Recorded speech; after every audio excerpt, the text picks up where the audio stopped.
I'm sitting in my truck outside St. Mary's Hospital at 11 o'clock on a Tuesday night, and I've just realized my entire life is a lie. The engine's running, heat's on full blast, but I can't feel it.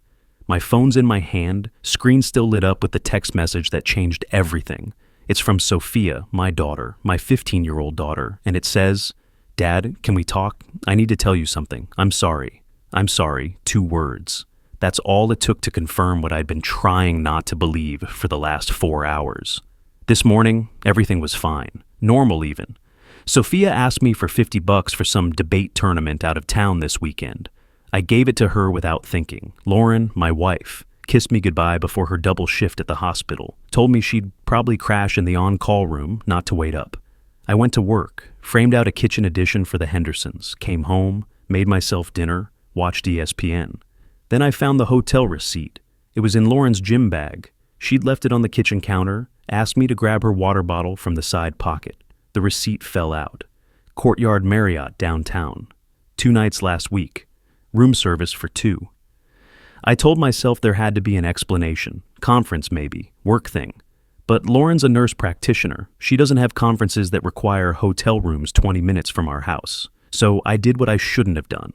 I checked the phone records online, our family plan, and there it was, hundreds of texts and calls to the same number over the last 8 months. A number I didn't recognize. I called it. A man answered. "Hey babe," he said. I hung up. Then I texted Lauren. "We need to talk, now." She called immediately, crying, saying she could explain, saying she'd meet me after her shift, saying, "Please, please don't do anything stupid." That's when Sophia's text came through. "Dad, I need to tell you something. I'm sorry." And that's when I understood. My daughter knew. My 15-year-old daughter knew her mother was cheating on me, and she didn't tell me. If you've ever been in my shoes, you might understand why I'm sitting here, staring at the hospital entrance, trying to decide whether I'm about to become the hero or the villain of my own story. Maybe both. The automatic doors slide open. Lauren walks out in her scrubs, looking small and tired. She sees my truck. Her shoulders drop. She walks over slowly, like she's approaching a bomb she has to defuse. She opens the passenger door, gets in. The dome light goes out. "Dan," she starts. "How long?" I ask. She's quiet for a second. 8 months. 8 months. We've been married 17 years. 8 months it's nothing. It's everything. "Who is he?" "Marcus, Dr. Webb. He's an attending at... I don't care where he works." My voice is flat, hollow. "Does Sophia know?" Lauren's face does something complicated. That's when I know for sure. "Lauren, does our daughter know you've been sleeping with another man?" "I had to tell her," Lauren says quickly. She was getting suspicious. All the late nights, the weekend shifts. She asked me point blank if I was seeing someone. And I couldn't lie to her face, Dan. I made her promise not to tell you. I told her I would handle it, that I would tell you when the time was right. When the time was right. I'm gripping the steering wheel so hard my knuckles are white. "You turned our daughter into your accomplice." "I protected her from your temper." "That stops me cold." "My temper?" "You know what I mean. You've been different since your dad died. Distant. Closed off. You needed someone," I finish for her. "So you found him. And when our daughter caught you, instead of coming clean, you made her lie for you." "I was going to tell you." "When? After another 8 months? After a year?" I turned to look at her. "How many times did Sophia cover for you? How many fake debate tournaments? How many times did she look me in the eye and lie?" Lauren's crying now. "She was scared. I told her you might hurt yourself. Or me. Or... You told her I'd hurt someone?" I'm not yelling. That's the thing. I'm not yelling at all, and I think that scares her more. "I came home from Afghanistan. I built you a life. I built us a business. I showed up every single day, and you destroyed it and blame me. So that's it?" she says. 17 years, and you're just... done? You were done 8 months ago. I'm just catching up." "What about Sophia? You're her father." I put the truck in reverse. "Yeah. And you taught her that betrayal is a family value. Congratulations." I leave Lauren standing in the parking lot. I drive home. I don't sleep. By morning, I've made a decision that will either prove I'm a good man or a complete bastard, probably both. The next morning, I go to the bank. I'm the custodian on Sophia's college fund. $95,000, built up over 15 years. My dad contributed. I contributed. It was supposed to be untouchable, sacred. I withdraw all of it. The bank manager asks if everything's okay. I tell her everything's fine. She doesn't believe me, but she processes the withdrawal anyway. From there, I drive to the county foster care office. It's in a building that looks like it should have been condemned 10 years ago. Linoleum floors, fluorescent lights, posters about forever families that nobody believes in. A caseworker named Janet sees me. She's maybe 50, with tired eyes and a coffee mug that says, "World's okayest social worker." "Can I help you?" she asks. "I want to foster a child," I say. She blinks. "Okay. Do you have a spouse? Partner?" "I'm about to be divorced." "Oh." She sets her coffee down. "Mr. Cooper, is it?" With respect, we don't typically place children with people in the middle of a divorce. It's not a stable situation. "I'm not asking to take a kid from a bad situation into a good one," I say. "I'm asking to take a kid from a bad situation into an honest one. I'll show up, every day. That's more than most people get." Janet studies me for a long moment. "Why are you really here?" "Because I need to prove to myself I can still be someone's father." She doesn't ask me to elaborate. She just nods, pulls out a folder, and starts asking questions. An hour later, I'm looking at a file for a girl named Lily Martinez, 14 years old, 6 foster placements in 3 years. The notes say she's difficult to place because she's resistant to attachment and has trust issues with authority figures. "That one," I say. "Lily's about to age into the group home system," Janet warns. "She's been through a lot. She doesn't do well with people who make promises they can't keep." "Then I won't make any promises I can't keep." Janet looks at me like she's trying to decide if I'm crazy or desperate or both. Finally, she says, "I'll set up a meeting." I leave the office with a stack of paperwork and a knot in my stomach. I don't tell Lauren. I don't tell Sophia. They spent months lying to me. They can handle one more secret. 2 weeks later, Sophia comes home from school and asks for the login to her college fund account. She wants to check the balance for scholarship applications. I'm in the kitchen making coffee. I don't look at her. "There's no money left," I say. Silence. Then, "What?" "I used it." "For what? Lawyers?" "Something more important." She stares at me. I can feel it. I don't turn around. "Dad, that was my money. Grandpa left that for me." Now I turn. "No, Grandpa left that for his granddaughter, the one who didn't help her mother lie to me for 8 months. Her face crumples. "I was scared. Mom said—" "Your mom said a lot of things, Sophia. You chose to believe her over me. Now you get to live with that." She runs upstairs. I hear her door slam. That was the last real conversation we had for 3 months. By then, she'd already met Lily. People ask me if I regret it. If I think about that moment, standing in my kitchen, watching my daughter's world collapse, and wish I'd done it differently. The answer's complicated, but I'm getting ahead of myself. 6 weeks after I moved out, Lauren kept the house. I got the apartment and the business. I pick up Lily from the group home. She has 1 duffel bag. That's it. 15 years of life in a duffel bag. The ride to my place is silent. She sits with her arms crossed, staring out the window. Finally, she says, "You know you don't have to do this, right?" "I know. So why are you?" "Because I said I would." She snorts. "People say a lot of shit." "I'm not people." She looks at me then, really looks at me. "Is this about your real daughter? Heard you have one." "I have a daughter who lives in my house part-time, and now I have you. That's not how family works." "Yeah, well, I'm learning that biology doesn't mean much." She doesn't say anything else until we pull up to the apartment. It's not much, 2 bedrooms above a hardware store in town. But it's clean. I spent the last 2 weeks painting her room. Blue.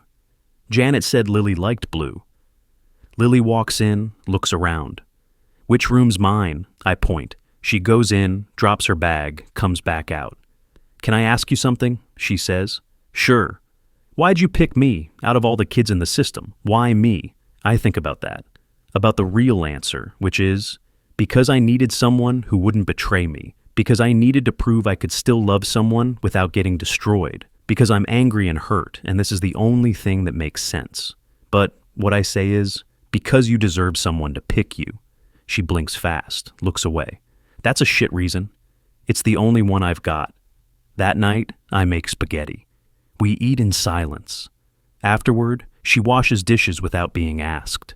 Then she goes to her room and closes the door. I sit in the living room alone and think about Sophia. About the fact that she's 5 miles away, living with her mother, probably crying, probably hating me.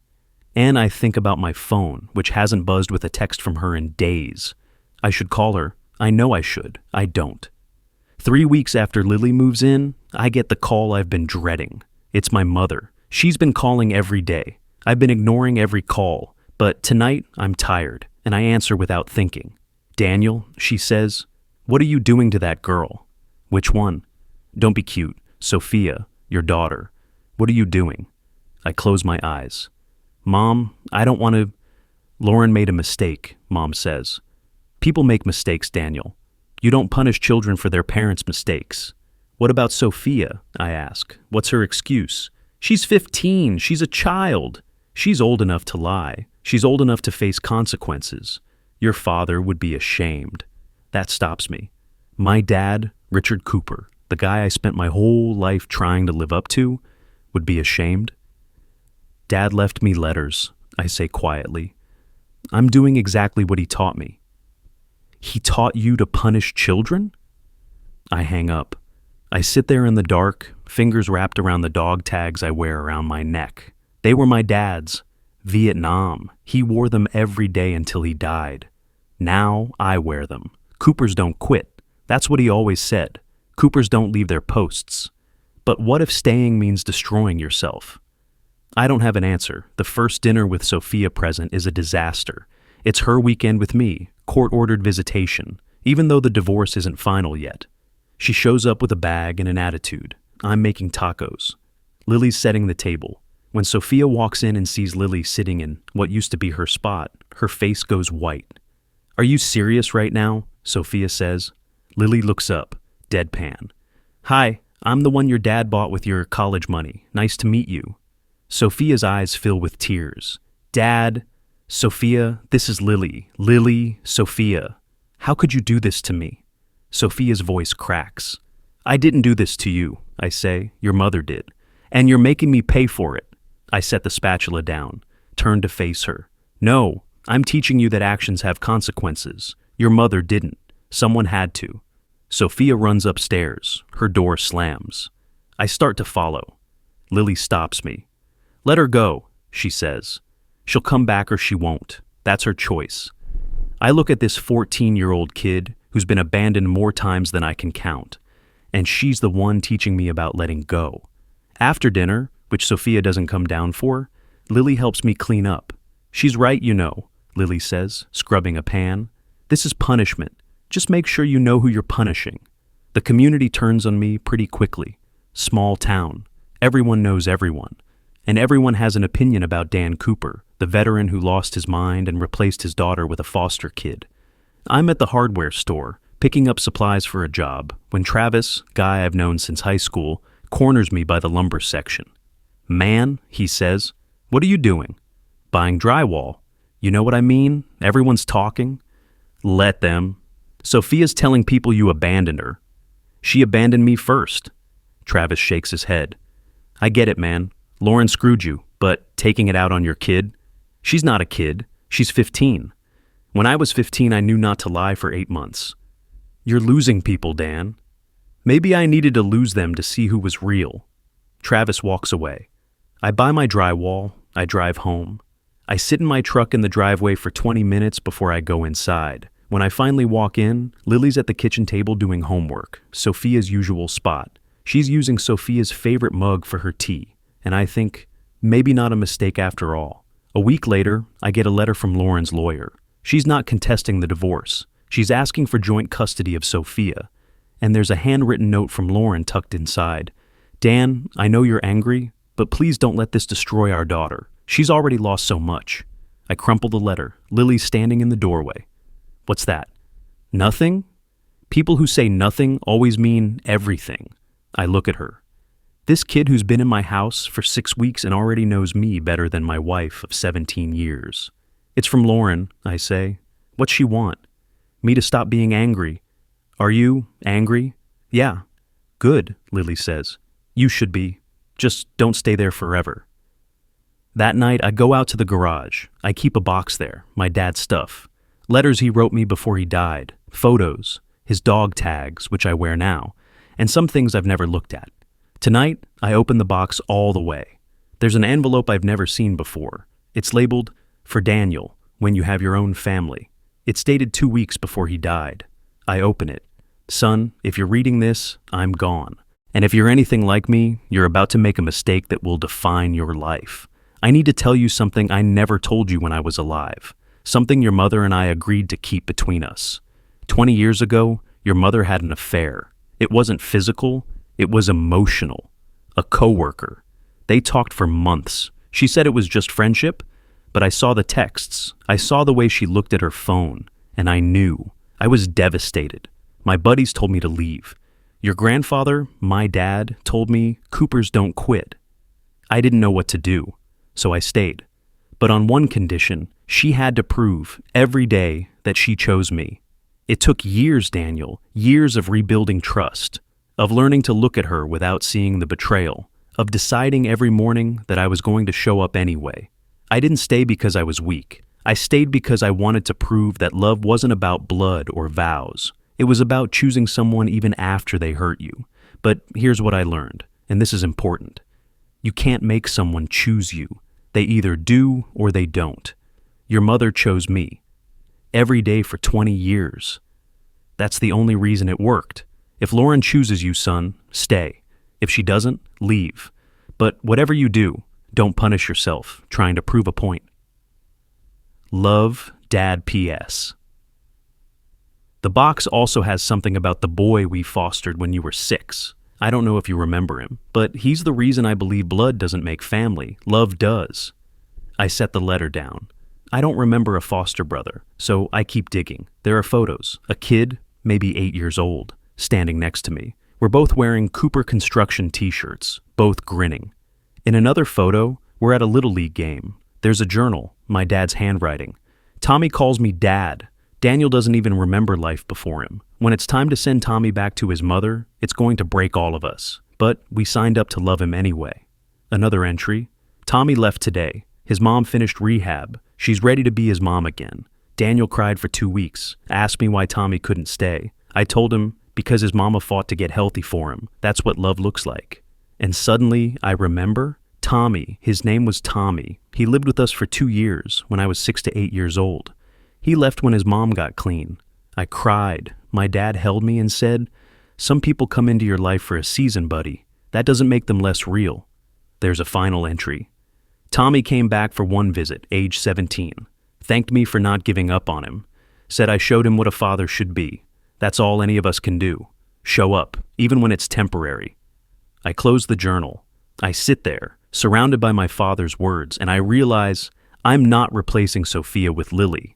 I'm just showing Lily what I forgot how to show Sophia, how to stay. Lily walks into the garage. She's in pajamas. Can't sleep? Yeah. She sees the photos. Who's that? Tommy, my foster brother. I forgot about him. She picks up a photo, studies it. You look happy. I was. Then he left. Did you hate him for leaving? No, I hated that he had to leave. Lily sets the photo down. Is that why you're doing this? For me or because of him? Both, maybe. She's quiet for a moment, then, you know I'm not him, right? I'm not Tommy, I'm not Sophia, I'm just me. And maybe that's not enough. I look at her. Lily, you're the first person in a year who hasn't lied to me. That's not just anything. Even if I don't call you Dad, even if you never do, I don't need the word. I need someone to show up for. She nods. Okay. She leaves. I go back to the letters. There's one more, labeled, "For Daniel, if you ever have to choose between blood and love." Son, if you're reading this one, things have gotten complicated. Blood ties are easy. They don't require choice. You're born into them. But chosen family? That takes courage. Don't be afraid to choose the people who choose you back. Coopers don't leave, Daniel. But Coopers also don't stay where they're not wanted. Know the difference. Levdes, I close the box. I finally understand what my father was trying to tell me. But 3 days later, everything falls apart anyway. I'm at work, framing out a deck, when my phone buzzes. It's a text from a number I don't recognize. Mr. Cooper, this is Megan, Sophia's friend. She told me not to text you, but I'm worried. She's talking about running away to live with her mom full time. She thinks you hate her. Do you? I stare at that text for 10 minutes. Do I hate her? No. But do I know how to love her anymore? I'm not sure. And that terrifies me more than anything Lauren did. 6 weeks later, things have settled into a rhythm. Lily's in school, doing okay. Her teachers say she's engaged for the first time in years. She comes home. We do homework together. I cook. She does dishes. We watch TV. It's not dramatic. It's just life. And then, on a Sunday morning, I make pancakes. I haven't made pancakes since before the separation. It used to be our thing, mine and Sophia's. Every Sunday since she was 3 years old. Pancakes with real maple syrup, not the fake stuff. Lily wakes up, smells them, comes downstairs. Is this a special occasion? She asks. Used to be a tradition, figured it's time for new traditions. We sit, we eat. She tells me about a boy in her English class who's kind of cute but also kind of dumb. I tell her about a client who wants gold-plated bathroom fixtures. It's normal, easy. Then Sophia walks in. It's her weekend with me. I forgot. Or maybe I didn't forget. Maybe I just didn't think about what it would mean for her to see Lily sitting at that table, eating those pancakes. Sophia freezes in the doorway. You're making pancakes, she says quietly. Yeah, with her. There's enough for 3. Sophia stares at the table, at the 3 plates, at Lily, who stopped eating, who's watching Sophia with something like understanding. Then Sophia turns and goes back upstairs. Lily waits until we hear Sophia's door close. Then she says, I can go upstairs. Let you two. No, she knows where the table is. Does it ever get easier? Lily asks. Loving someone who doesn't love you back. I don't know yet, I say. I'll let you know. But the truth is, I'm starting to think the answer is no. 2 weeks later, Lily has an art show at school. It's her first time being in one place long enough to participate in anything. She's nervous, keeps saying she might not go. I'll be there, I tell her. You don't have to. I want to. When I get to the school, the gym's full of parents and kids and artwork hung on portable walls. Lily's standing alone near her piece, a charcoal drawing, self-portrait. It's titled, Still Here. I walk up. She sees me. Her whole face changes. You came, she says. Of course I came. Her art teacher walks over, gushes about Lily's raw talent and emotional honesty. I nod. I'm proud of her. I realize I haven't felt proud of someone in a long time. Then I see Sophia. She's across the gym. There's a choir concert happening in the auditorium next door. She's in that. She sees me with Lily, sees me standing in front of Lily's artwork, sees me smiling. Our eyes meet. She looks away first. On the drive home, Lily's quiet. You okay? I ask. Why are you doing this? Doing what? Being nice to me? I'm nobody. I pull over, park the truck on the side of the road. You're not nobody, I say. You're the kid who showed up to family dinner, even after my daughter ran out crying. You're the kid who says please and thank you even though you've been let down by every adult you've known. You're somebody, Lily. She's crying. She tries to hide it, but she's crying. I don't know how to trust this, she whispers. Neither do I. But we can figure it out together. What if I mess up? What if I do something and you leave? Then I'll come back. That's the deal. That's not how it works. It is now. I reach into my pocket, pull out the spare house key I had made last week. This is yours, I say. Whether I'm home or not, this is your home. She takes the key, holds it like it might disappear. Okay, she says. That was the moment I knew I wasn't just fostering her. I was all in, which of course is when everything fell apart. Over the next month, Lily and I build something real. I teach her how to use a power drill. She helps me on job sites on Saturdays. She's good at it, better than half the guys I've hired over the years. She makes me laugh with sarcastic comments about clients who want rustic but also modern, but also minimalist, but also cozy. We develop inside jokes. We have routines. She starts calling my dad's dog tags, grandpa's tags. Not your dad's tags. Grandpa's, I don't correct her. One night, she falls asleep on the couch watching TV. I cover her with a blanket. I whisper, I've got you, kid. I look up. Sophia's on the stairs, watching. She turns and goes back to her room. Late one night, Lily wakes up from a nightmare, finds me in the garage, working on a shelf for her room. "What if the judge says I can't stay?" she asks. "The judge will say yes." "But what if—" I set down my drill, turned to face her. "Lily, look at me. I don't care what any judge says. I don't care what any piece of paper says. You are my daughter now, not because biology says so, because I choose you, and I will fight anyone who tries to take you from me. Do you understand?" She nods, steps forward, hugs me. It's the first time she's hugged me. I hug her back. "You really mean that?" she asks. "Coopers don't leave, Lily, especially not the people who choose us back. I choose you, Dan. I know I don't call you Dad yet, but you don't have to. Just don't give up on me, okay? Deal." I take off my dad's dog tags, put them around her neck. "Hold on to these for me tonight," I say. "They're good luck." She touches them, nods. She goes back to bed. I go back to work on her shelf. And the next morning, I get an email that changes everything. The subject line says, "Re-emergency motion, Lauren Cooper, petitioner." I open it. "Mr. Cooper, Lauren has filed emergency motion to modify custody arrangement, alleging that your decision to adopt a foster child while neglecting your biological daughter constitutes unfit parenting and emotional abuse. Custody hearing moved up to 2 weeks from now. They're asking for full custody of Sophia and for the court to evaluate your fitness to adopt Lily. She wants to take them both. And the worst part, she might actually win. The courthouse is cold. I'm wearing my only suit. My lawyer, Thomas Reynolds, decent guy, handled my divorce, is next to me. Across the aisle, Lauren sits with her attorney, some expensive guy from Denver, in a suit that costs more than my truck. Sophia's sitting with Lauren. She won't look at me. Lily's in the hallway. Foster care rules say she can't be in the courtroom for this part. Judge Martin walks in. Woman, maybe 50, gray hair, no-nonsense expression. We all stand. "Be seated," she says. "Let's get started." Lauren's attorney goes first. He paints a picture. Devoted mother trying to co-parent with unstable ex-husband who's having a mental health crisis. Veteran with PTSD. Man who took his daughter's college fund and gave it to a stranger. Man who's emotionally abusive and narcissistic. Then Lauren takes the stand. She's crying. Of course she's crying. "Mrs. Cooper," her attorney says, "can you describe Mr. Cooper's behavior since you separated?"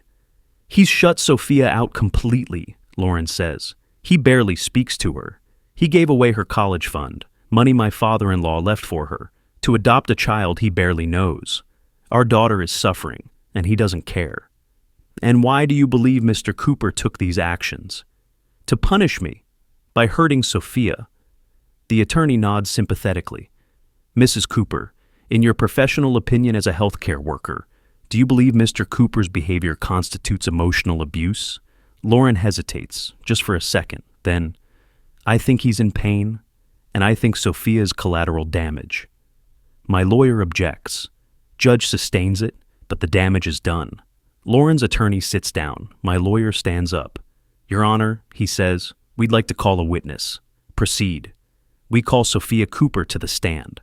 Lauren's face goes white. Sophia's too? I didn't know this was happening. My lawyer didn't tell me.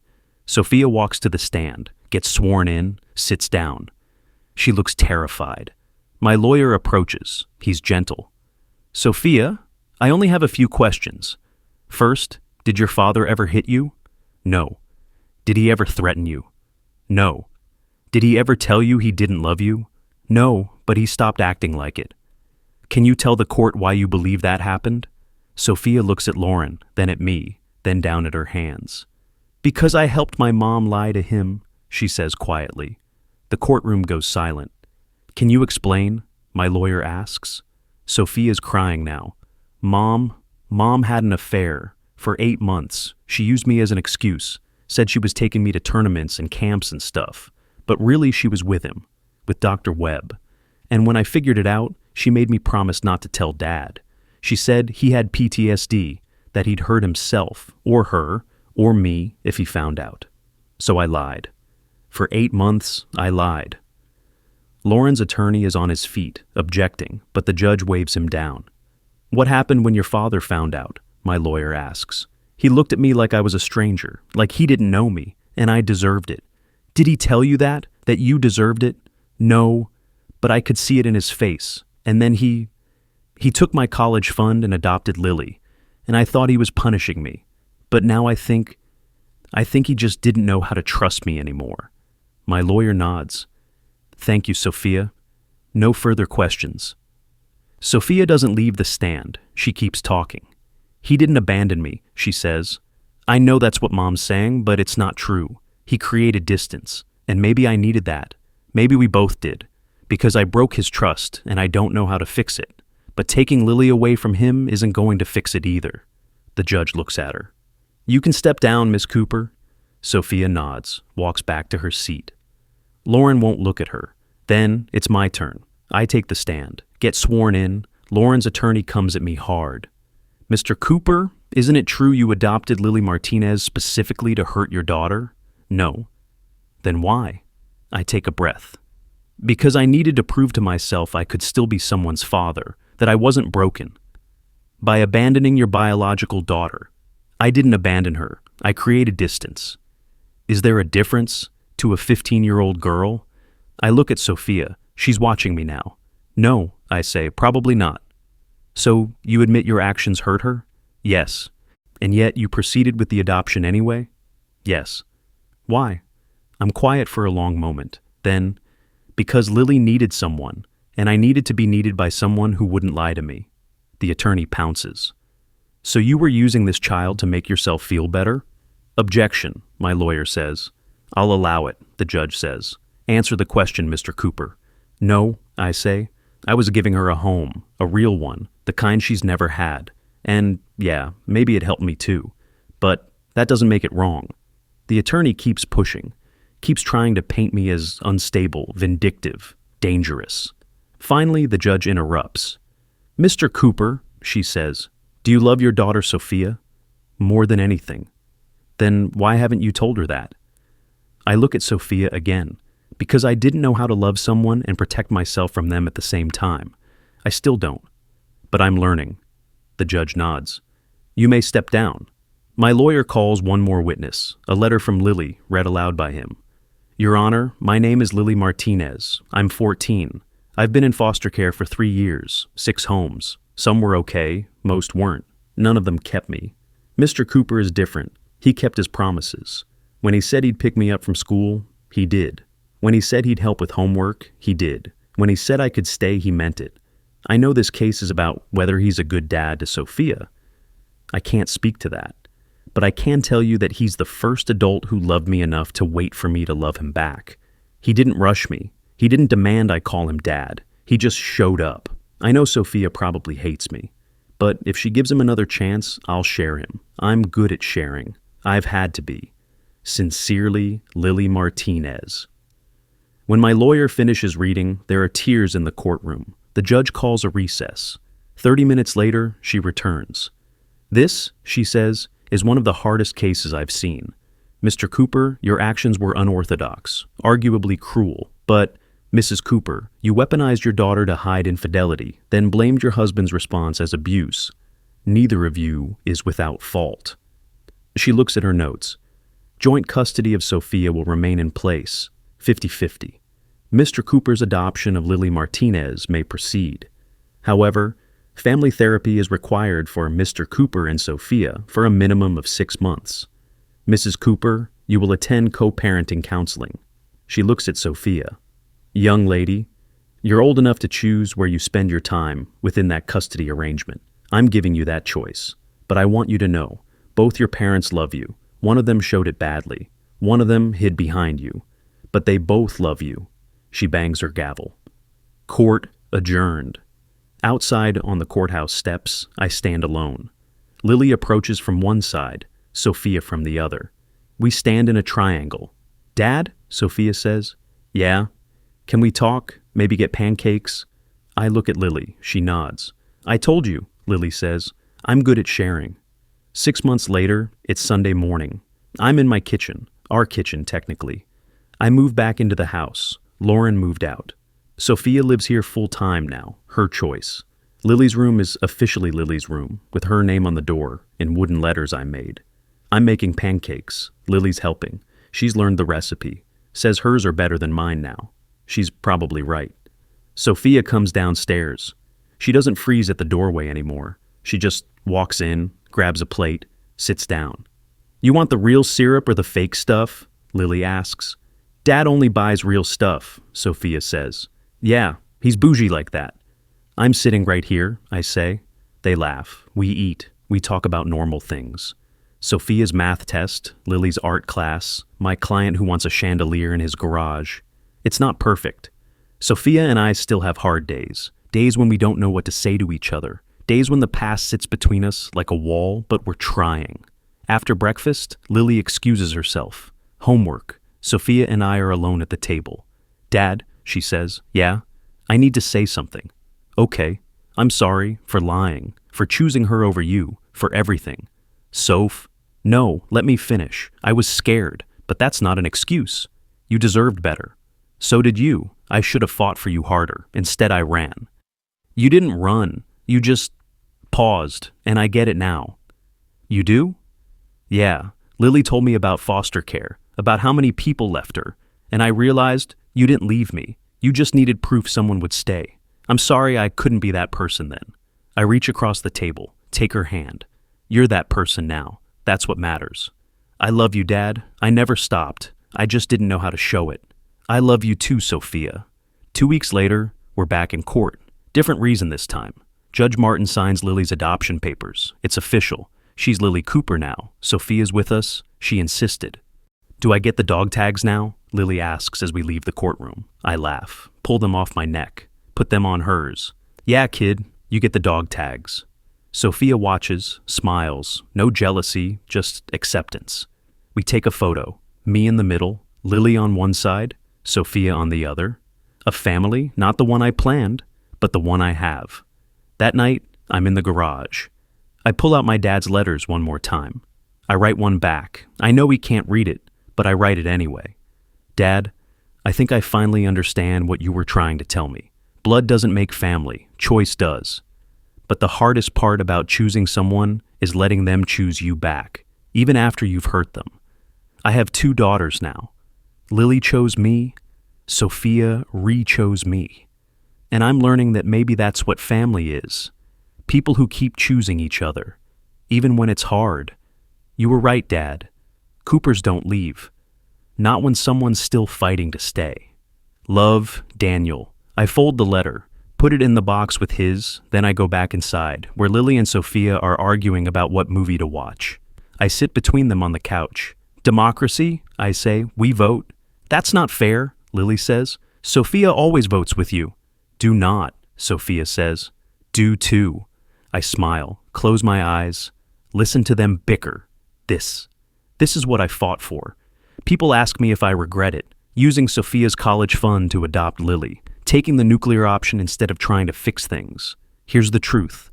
I do regret parts of it. I regret the pain I caused Sophia. I regret the months we lost. But I don't regret Lily. And I don't regret learning that family isn't something you're born into. It's something you build. One Sunday pancake at a time. Sophia got her college fund back, by the way. Took me 2 years of overtime, but I paid it back. Not because I had to, because I wanted her to know. I never stopped fighting for her. I just had to fight for myself first. Lauren and I aren't friends. We probably never will be. But we're co-parents. We show up to school events. We split holidays. We're civil. It's enough. As for Lily, she calls me Dad now. Took her 8 months. But when she finally said it, just casually, over breakfast one morning, "Hey, Dad, can you pass the syrup?" I cried like a baby. Coopers don't leave, Dad. You taught me that. But you also taught me something else. Sometimes the family you choose is the one that saves you. And sometimes, if you're really lucky, you get to save them back.